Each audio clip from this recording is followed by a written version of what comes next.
Waking in the middle, seeing what's been done. Waking in the middle, the end has just begun. Please don't do this to me. All right, since nobody asked, nobody's going to ask. But anyway, I'm putting the finishing touches on putting my songs on Spotify so people can ignore them there. They're on SoundCloud now and Bandcamp. But I put them in 4 different collections, but I'm going to rearrange them a little bit. As a side note, the Nothing But Sky Remastered collection got taken down from Spotify because I didn't do this, but somebody put one of the songs, Guilt by Association, on some playlist to be repeated because I was getting these. Like one day I had over 1,000 plays of just that track, and I always think that most of the internet's dead anyway. It's the dead internet theory. It's bots and everything else running the world.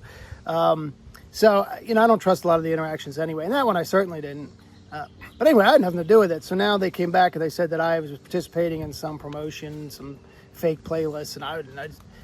So I wrote to my distributor, just music. I pay for them just to put it up places. That's it, like everybody else does. And I just told them, I had nothing to do with it. I had no idea. I wouldn't pay anybody to promote me, because I know it's a waste of time. I'm shouting into the void. I know that's how it is. Most of this is just, it's my hobby. And I've had a million of these songs we're going to talk about in a minute that have just, we're half done, or, some of them 3/4 done sort of thing, and or revisiting songs, rewriting lyrics, that kind of thing. Just what I wanted to do. Anyway, so I was going to put the collections together. I'm going to kind of put them together slightly differently, and so they can go up on Spotify, because it's you can't change Spotify. I can change Bandcamp, and I can change tracks if I redo it or remaster it. I can't do that on Spotify. So once it's there, unless you want to pull it completely down and put it completely back up. Blah, blah, blah, blah, blah. You don't need to know all that. Anyway, I've been working on these tracks, and I'm just going to talk briefly about a few of them, because the process, I think, was interesting in this age of AI. I know right now there is a band out there that I saw, Rick Beato, trying to figure out if they were AI or not. Now, to me, they sounded AI. When I heard the first track, the pictures were clearly AI of the band, air quotes band, and the track sounded generic. Well, they're getting badrillions of streams, so it's of some interest. And then on the Wings of Pegasus channel that I follow, he was laughingly recognizing it as AI. I was thinking AI always adds a little bit of a hiss to tracks that you wouldn't get in a pure studio recording, but that's just me. Again, it's not universal, but just what I've heard and what I've had to deal with. Again, I use the cheap end of everything, as little as I can spend as possible. Anyway, some of the songs, like I ended up doing several versions of them. Getting back to how AI works is, it'll write a completely, like this band, it probably wrote this entire words and everything, music, words, the whole shebang, vocals, it did everything, and it just created this 10-track thing that's getting millions of streams now. Dust on the Wind is the first track. Give you some clue. I forget the name of that band, but anyway, Dust on the Wind, I think, was their first track on that collection. Anyway, you can have it, but I didn't obviously want to do that. That's just, anybody could do that, just have it write songs for you. I wanted to take the songs I already had and complete them, meaning either add instrumentation, make my guitar sound listenable, have it take the guitar part and actually play a decent guitar part. The backing vocals it does is usually just doubling what I'm doing anyway. It also gave me a chance to slightly alter some melodies, and it also does some slight altering as well. Obviously pitch correction is involved, but everybody does that today. The Beatles even did it. And the Let It Be Naked collection was pitch corrected. Taylor Swift live, all these people live, they're pitch correcting live, and that kind of thing. So anyway, and I'm just honest right up front, I pitch corrected it. I mean, you just run it through the pitch correction, that's all it does. It's not like it's you can go from horrifying to Luciano Pavarotti, but it just, it corrects it, any slight deviation. So, and then also you can tell it is, you can give it a track and say, go nuts with this. I want you to just go nuts with this track and do the best you can with it. I mean, it's like a producer in a way. It's this blind producer.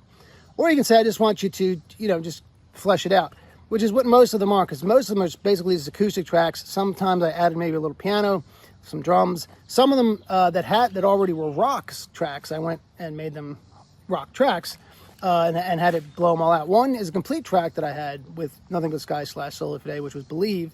And I said, well, what can it do with Believe? And I wanted to change some lyrics in Believe anyway. So if you listen to the two tracks, they're very similar. The guitar parts are different.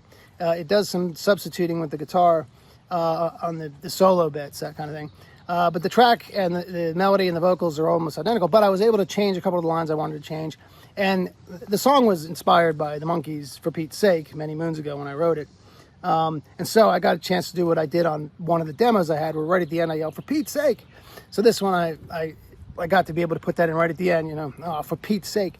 So that was fun. That's what I wanted to do. But again, I like the original. It's got Craig's guitar on it, and it's really good.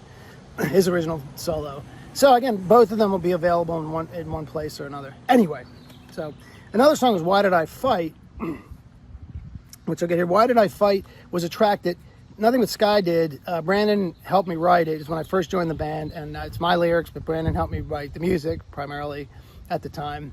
And we were practicing it one time, and we were recording it, and somebody wasn't ready.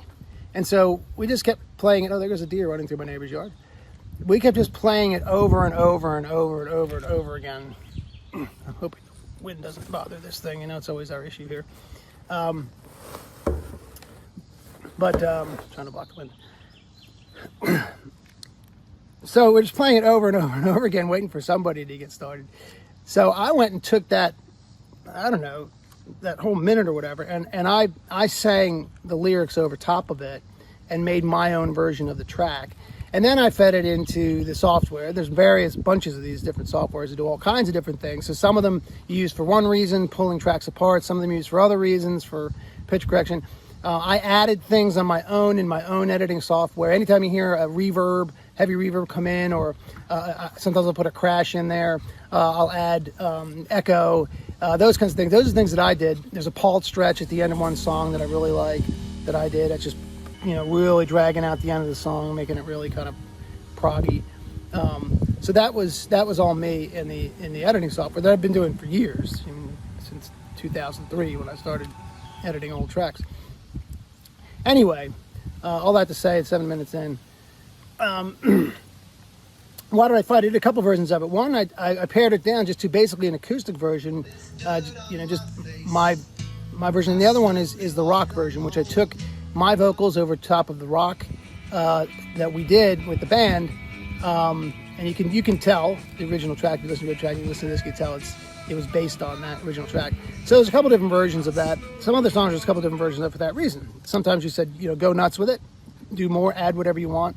And sometimes I go, no, just keep it acoustic, that kind of thing. So anyway, I'm going to go through these, a few of these tracks very quickly, just kind of we'll talk about them, and then I'll play just very short clips of each one. Okay, number one, Asbury Blues. I really like this track. What it did on this track was it took my guitar and really fleshed it out. And you really hear between when you hear the sample of my version of it and then what it did. Obviously, it's going to produce it. The vocals are going to have the reverb on them. It's going to have the studio effect, the remastering effect on it. But it was me on that one chord. Doom, doom, doom, doom, doom, doom, doom. And, there's changes, but that's basically what it's built on. And then at the end of the song, I wanted to, because it's a weird song lyrically, I wanted to have a change at the end. So I gave it, I wanted to do the North Carolina, Toast to North Carolina, because there's a whole story behind the song. And so I let it take what I had done and flesh out the end of the song. But the other part you can see, and in the video I'm playing that guitar part. But again, it's me on my guitar at that time, just as a demo in my room, and that's, you can hear that in the demo version. And sometimes, you lay out a melody. You just want to lay out a melody, and a melody. Anyway, so that's Asbury Blues.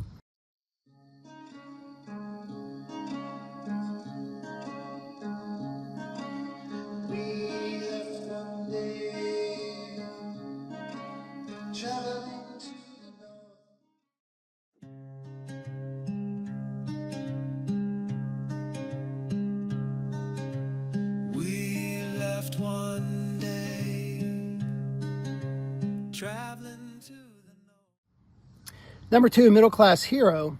Middle Class Hero was a song that I liked. I was recorded it at my home on a keyboard. I laid out multiple parts of it on a keyboard. You know, you could do the drum machine, and then I did the keys, and it filled in then, and I just sang a raw vocal over top of the track.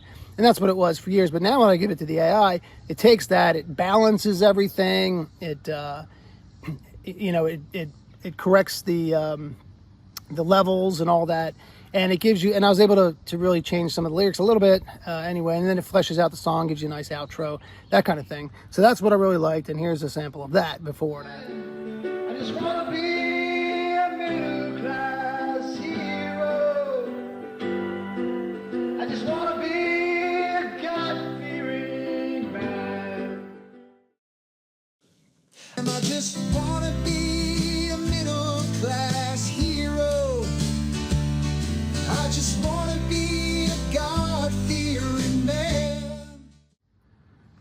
Okay, number 3 is Tomorrow. Tomorrow is my Waterloo. Now this is a little different one because when I first started messing with all the software, I didn't know what it could do and how to use it, obviously.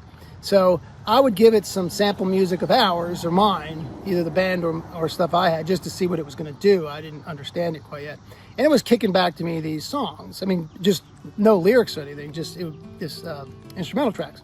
So I put them aside. I really didn't think much about them because that was just early on. Well, toward the end, I had kind of a melody for one of my, hearing it, tomorrow is my Waterloo. And so I sang the melody over top of it. And I found these words I went through some old poems. One thing I give my friend Ron from high school and college, who's in my wedding too. He took all these poems. I hand wrote these poems in high school and then into early college. And I just used to write poems all the time, and most of them are garbage. But he actually took them and typed them all out back then. And this is the mid 1980s. He typed them all out. And I still have those files. I just been transferring them to the next level of technology. And so I have these poems. Most of them are crap and they're embarrassing. But again, I started writing them when I was 15, 16, and they go through when I was about 19, maybe 20, if they went that long. So anyway, Tomorrow is my Waterloo was one of them I always liked. And obviously I changed the lyrics because some of it was pimply hyperbole, high school. And I like the idea of Tomorrow is my Waterloo. Girl says, oh, we need to talk, we need to talk. Well, that's never good. So, tomorrow we were going to talk, so tomorrow's my Waterloo, but I didn't know which side I was on. I was either British or the French. And the original was something along the lines of, am I Wellington or Nappy, which is terrible. So I changed that to am I on the Seine or on the Thames, I think it's a much more poetic representation, picturesque of the Seine being France, of course, Paris, and the Thames in London being the English. Okay, enough of that. But I really enjoyed that one. And again, I realized that I like writing melodies. I used to worry so much about trying to come up with clever, and I'm not adept on a guitar at all. I'm hardly adequate functional on a bass. But I was always trying to think I had to come up with something clever, some clever, combination, some chord progression that's just unique and clever and weird. And when I should have been worried about melody. And so this track, since it created this track from something we'd done, and so I had a melody. I said, I like writing melodies. I like to think of melodies. So that was a nice melody that came to me. So I'm glad that one worked out. I really like that track, as a matter of fact. Another day has come when I must be talked to. The house that lurches out in flames, I am forced to walk through. Oh Lord, why this punishment? Am I asking for more? Or do you think another stake will finally make me pure? Again another day is here when I must be talked to. The house that lurches out with flames, I'm forced to walk through. Oh Lord, why this punishment? Am I asking for more? Do you think another stake will make my poor heart pure? 1, 2, 3. Okay, 4. I already talked about Believe, and here's the samples of the 2, since I already talked about it in the intro. You're waiting for a 6-string dropout to give you the news. The passion that you choose.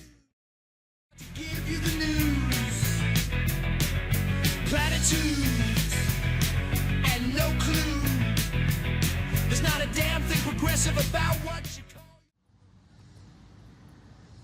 call. Okay, so number 5 is On the Brink. On the Brink's a track where I played guitar. It was around early 2000s on it. And again, I recorded it in a little room in Alabama and laid the vocals on top of it. A lot of times back then, what I would do is if I could get the chord progression on the guitar and then the chorus, I would just double, get it in the software and you just duplicate it, and then I could sing over top of it. But I really liked the lyrics on that one. But of course, it was a demo, so I got a chance to go back and refine the lyrics a bit, focus the song a little bit more. The hey now, and I did the echoes back then, which is a nod to Crowded House. Hey now, don't dream it's over. Not that the song's anything as good as that, but I always liked that one, and On the Brink. So it's an interesting track too. It's basically that moment I asked my wife to marry me and she paused, So I took that little pause and I wrote an entire, what was going on in that moment. I'm on the brink. Be careful what you say now, I'm on the brink.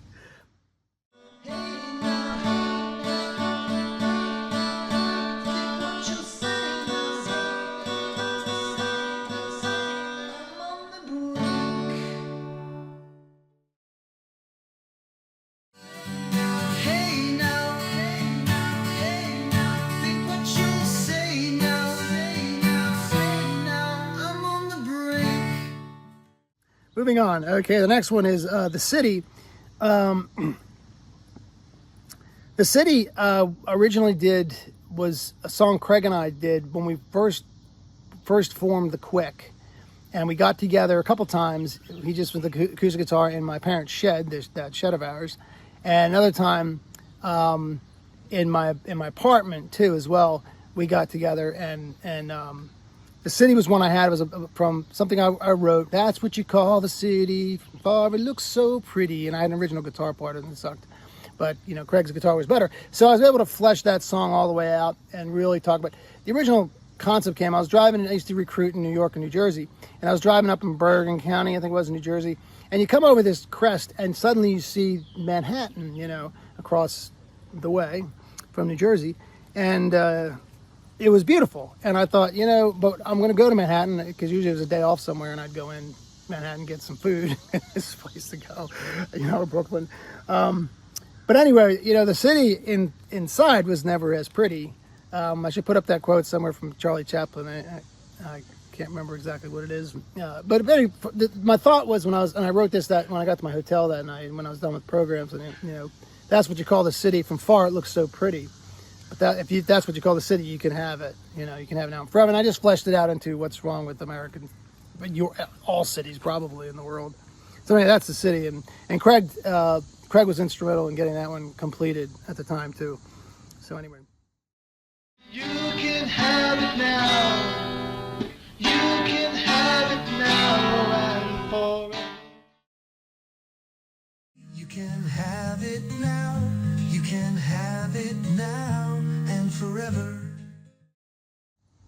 Moving on. They All Said is another one. It was from an original track I had, and when we recorded some of these tracks in the early 2000s, I had the guy recording for me, Jeff. I had him give me just the versions without vocals on them, thinking if I ever used it live, I could just have my own backing there and I could play with it, and I didn't need a band. But anyway, They All Said was a track that I ran through there in the software, and then I came up with some words and melody and a whole new tack on the song that I wanted to do. And I really liked They All Said.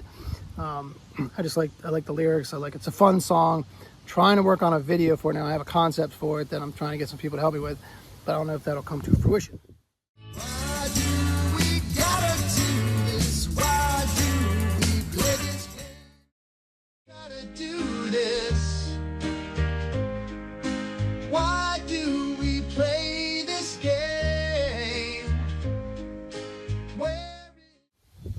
Moving on very quickly, Love You April. It kicks off everything. It was the first one I did, really, using all this different software. So it's a little gruffy, but I like that actually. But because I wasn't quite, again, it's one of the first ones I did. I did go back and revisit it with the software, but and I kind of make some small adjustments. But it's based on another song I already had, which is I Love You, Sola Scriptura, which I then redid as well, as because it used to be I Love You Solo Scriptura, I Love You Solo Fide, and I made it a little more poppy, and I just made I Love You Solo Scriptura, I Love You Solo Scriptura, because it's really just I love you by the scriptures alone. That's really what it's about. So I did a couple of versions of that, but this one, I Love You April Hope, is closer to the feeling, the sense, the melody, the progression of the original. I just changed the lyrics, and directly, it was about my wife, but this was directly I Love You April Hope, and some of the same concepts in there. So that was really the first one I worked on, had a lot of fun with. So sample away. You say I need my needs met, but there's nothing new under the sun. They say I need my needs met, but there's nothing new under the sun.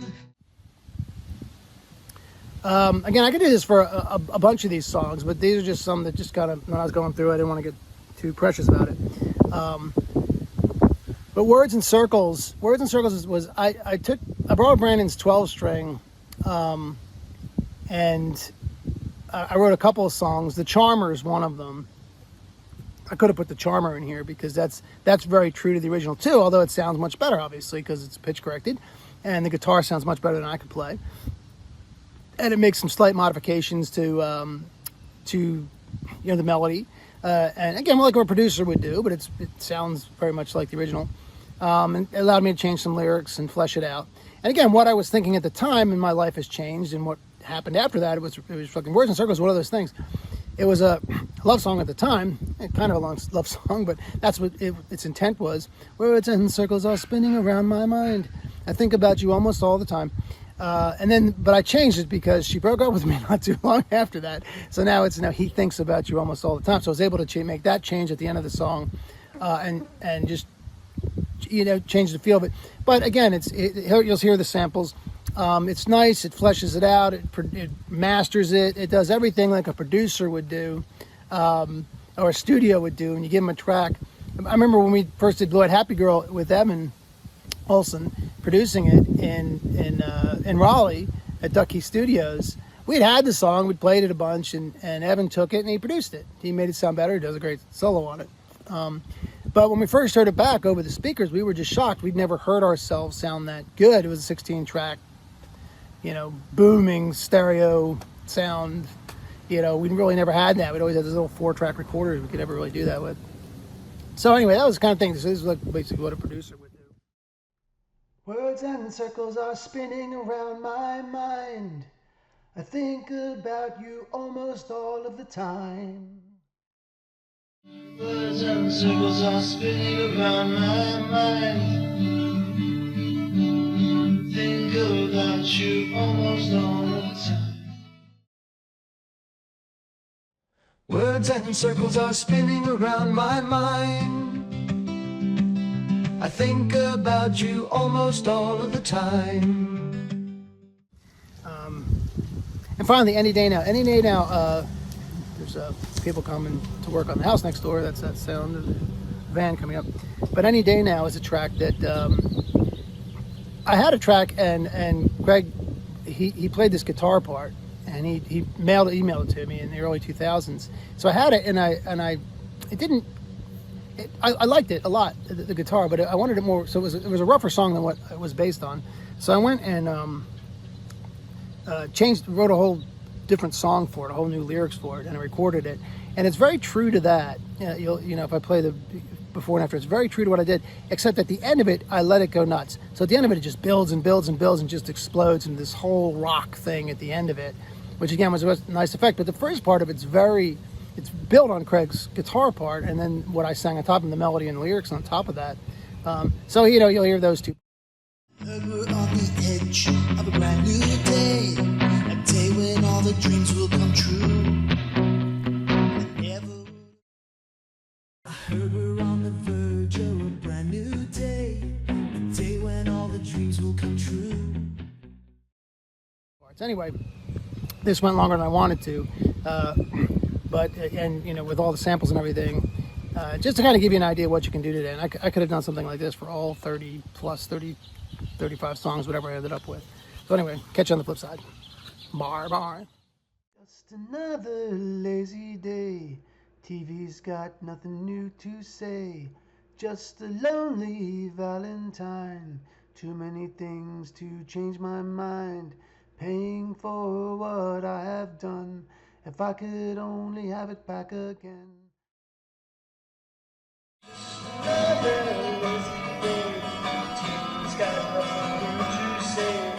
Just a lonely Valentine. Too many things to change my mind. Paying for what I have done. If I could only have it back again, I'd say. Just another lazy day. TV's got nothing new to say. Just a lonely Valentine. Too many things to waste my time. Paying for what I have done. If I could only have it back again, I would sail across the sea to avoid this painful tragedy.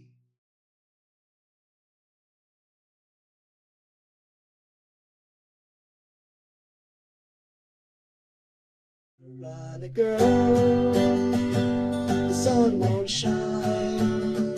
Carolina girl, till you are mine. Carolina girl, the world's passing by. Carolina girl, I just can't cry anymore. Carolina girl, sun won't shine. Carolina girl, till you are mine. Carolina girl, the world's passing by. Carolina girl, I just can't cry anymore. For a six-string dropout to give you the news. Platitudes and no clue.